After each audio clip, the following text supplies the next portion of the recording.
5 paraan kung paano ginagamit ng Diyos ang iyong mga problema.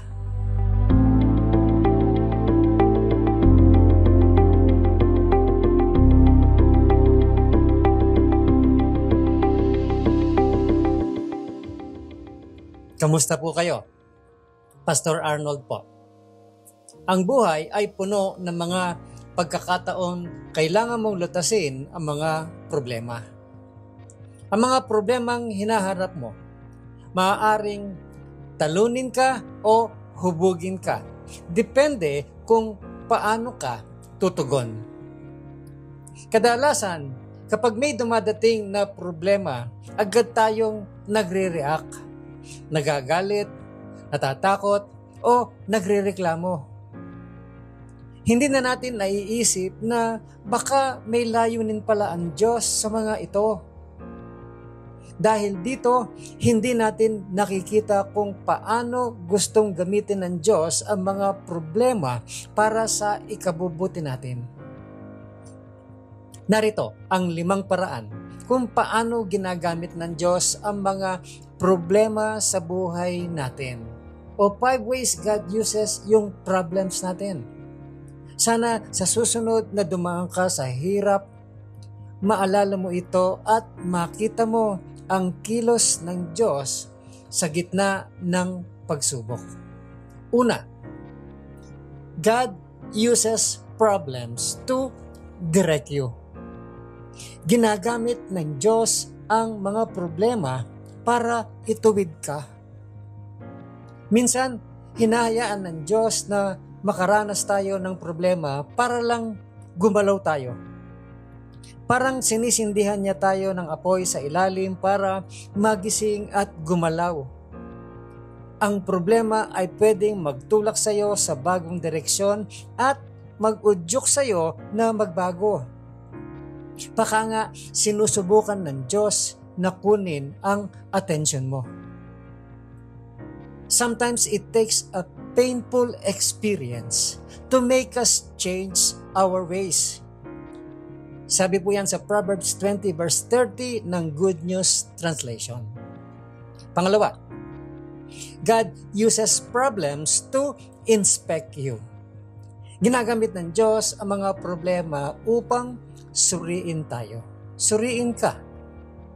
Parang tsaa or tea bag. Hindi mo malalaman kung anong laman hanggat hindi mo ilulubog sa mainit na tubig. Ganon din tayo. Kapag dumarating ang problema, doon mahahayag kung ano ang nasa puso natin. Nasubok na ba ng Diyos ang pananampalataya mo sa pamamagitan ng problema? Ano ang ipinakita nito tungkol sa iyo? When you have many kinds of troubles, you should be full of joy because you know that these troubles test your faith and this will give you patience.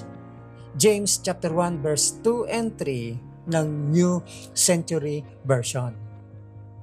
At pangatlo, God uses problems to correct you. Ginagamit ng Diyos ang mga problema upang itama ka, itama tayo. May mga aral na natututunan lang natin kapag nasaktan o nagkamali tayo. Nung bata ka pa, malamang sinabihan ka ng magulang mo na huwag hawakan ang mainit na kalan. Pero malamang hinawakan mo pa rin. At doon mo lang tunay na natutunan ang leksyon. Minsan, natututo tayong pahalagahan ang mga bagay tulad ng kalusugan, pera o relasyon kapag nawala na ito.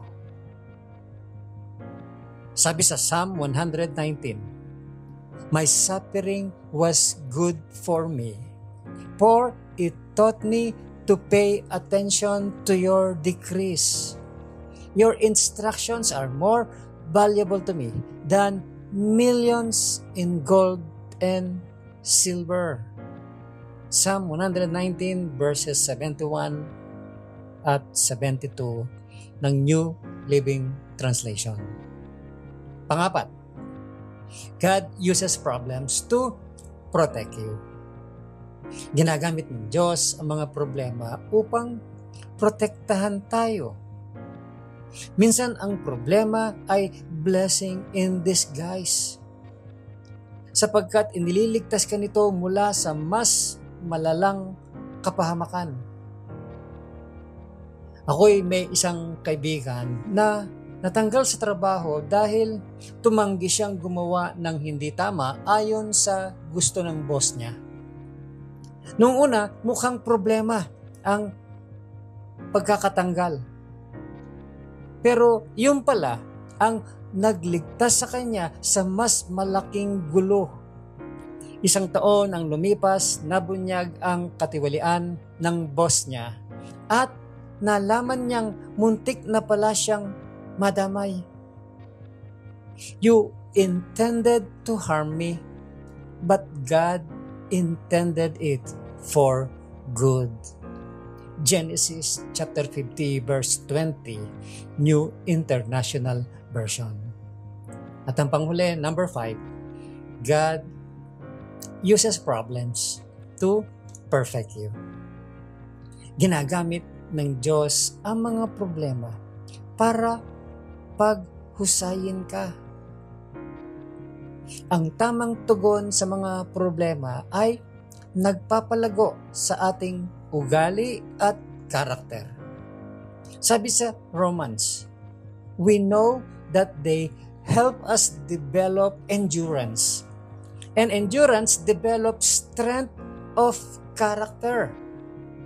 Romans 5 verse 3 and 4 ng New Living Translation. Mas mahalaga sa Diyos ang pagkatao mo kaysa sa kaginhawahan mo.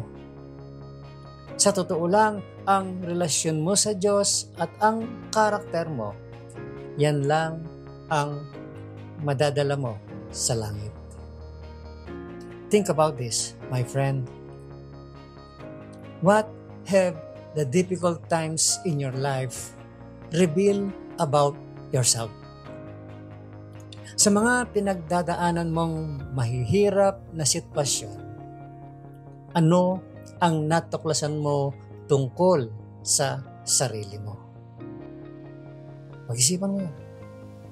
Pangalawa, what is something valuable you've learned through a mistake or a painful experience? Meron ka bang mahirap na karanasan o pagkakamaling nagturo sa iyo ng mahalagang aral? At panghuli, think about this. Why do you think challenges can make you stronger or better in the long run? Bakit kaya? Bakit kaya may mga pagsubok na nagpapalakas at nagpapabuti sa atin sa katagalan? Ito po si Pastor Arnold Adriano. At ang encouragement na ito ay hatid sa inyo ng Malabon Community Church. Have a great day, my friend. At huwag mong kakalimutan kung sino ang gumawa ng araw